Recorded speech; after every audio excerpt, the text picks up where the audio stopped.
We have lived as if in a trance. We have lived as people in fear. And now, our rights and our freedoms in peril, we slowly awaken to learn that we have been afraid of the wrong thing. Therefore, tonight have we truly become the inheritors of our American legacy. For on this first full day that the Military Commissions Act is in force, we now face what our ancestors faced at other times of exaggerated crisis and melodramatic fear-mongering, a government more dangerous to our liberty than is the enemy it claims to protect us from. We have been here before, and we have been here before, led here by men better and wiser and nobler than George W. Bush. We have been here when President John Adams insisted that the Alien and Sedition Acts were necessary to save American lives, only to watch him use those acts to jail newspaper editors, American newspaper editors, in American jails for things they wrote about America. We have been here when President Woodrow Wilson insisted that the Espionage Act was necessary to save American lives, only to watch him use that act to prosecute 2,000 Americans, especially those he disparaged as hyphenated Americans, most of whom were guilty only of advocating peace in a time of war. American public speakers in American jails for things they said about America. And we have been here when President Franklin D. Roosevelt insisted that Executive Order 9066 was necessary to save American lives, only to watch him use that order to imprison and pauperize 110,000 Americans, while his man in charge, General DeWitt, told Congress, it makes no difference whether he is an American citizen, he is still a Japanese.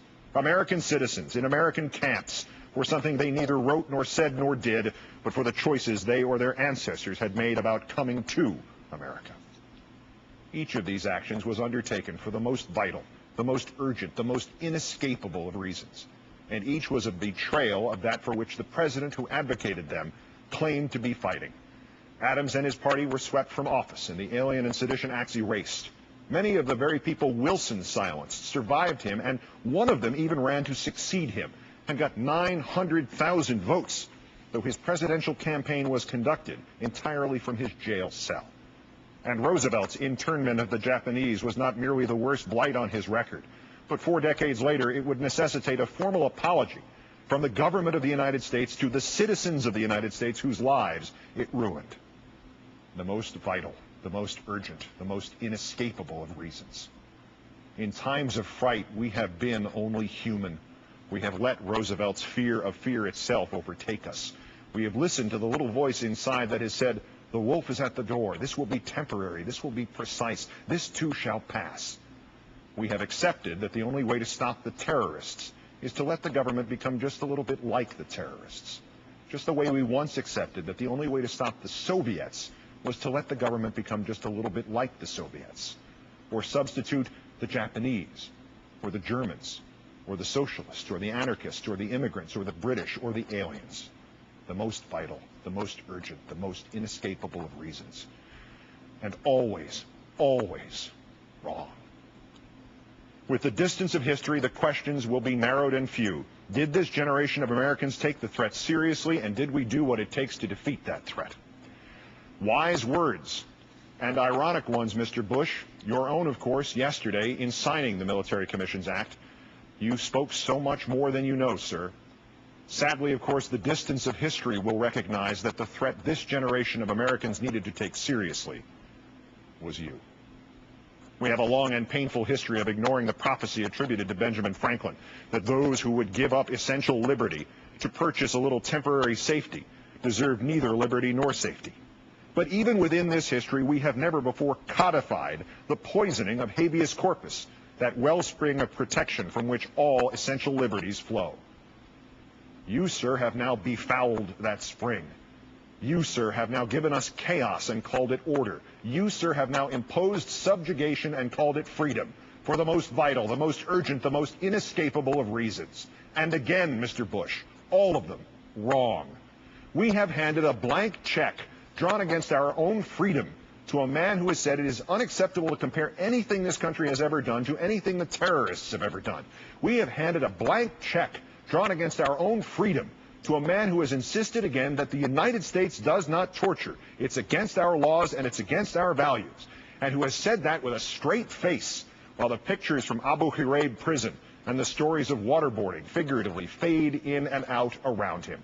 We have handed a blank check drawn against our own freedom to a man who may now, if he so decides, declare not merely any non-American citizens unlawful enemy combatants and ship them somewhere, anywhere, but may now, if he so decides, declare you an unlawful enemy combatant and ship you somewhere, anywhere.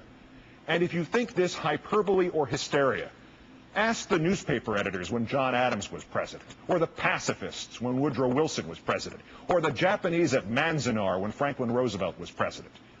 And if you somehow think habeas corpus has not been suspended for American citizens, but only for everybody else, ask yourself this. If you are pulled off the street tomorrow and they call you an alien, or an undocumented immigrant, or an unlawful enemy combatant, exactly how are you going to convince them to give you a court hearing to prove you are not? Do you think this Attorney General is going to help you? This president now has his blank check. He lied to get it. He lied as he received it. Is there any reason to even hope that he has not lied about how he intends to use it, nor who he intends to use it against? These military commissions will provide a fair trial, you told us yesterday, Mr. Bush, in which the accused are presumed innocent, have access to an attorney, and can hear all the evidence against them. Presumed innocent, Mr. Bush. The very piece of paper you signed as you said that allows for detainees to be abused up to the point just before they sustain serious mental and physical trauma in the hope of getting them to incriminate themselves. And they may no longer even invoke the Geneva Conventions in their own defense. Access to an attorney, Mr. Bush? Lieutenant Commander Charles Swift said on this program, sir, and to the Supreme Court, that he was only granted access to his detainee defendant on the promise that the detainee would plead guilty. Hearing all the evidence, Mr. Bush, the Military Commissions Act specifically permits the introduction of classified evidence not made available to the defense. Your words are lies, sir. They are lies that imperil us all. One of the terrorists believed to have planned the 9/11 attacks, you told us yesterday, said he hoped the attacks would be the beginning of the end of America. That terrorist, sir, could only hope. Not his actions nor the actions of a ceaseless line of terrorists, real or imagined, could measure up to what you have wrought. Habeas corpus, gone. The Geneva Conventions, optional.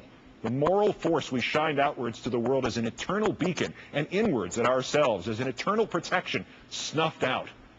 These things you have done, Mr. Bush, they would constitute the beginning of the end of America.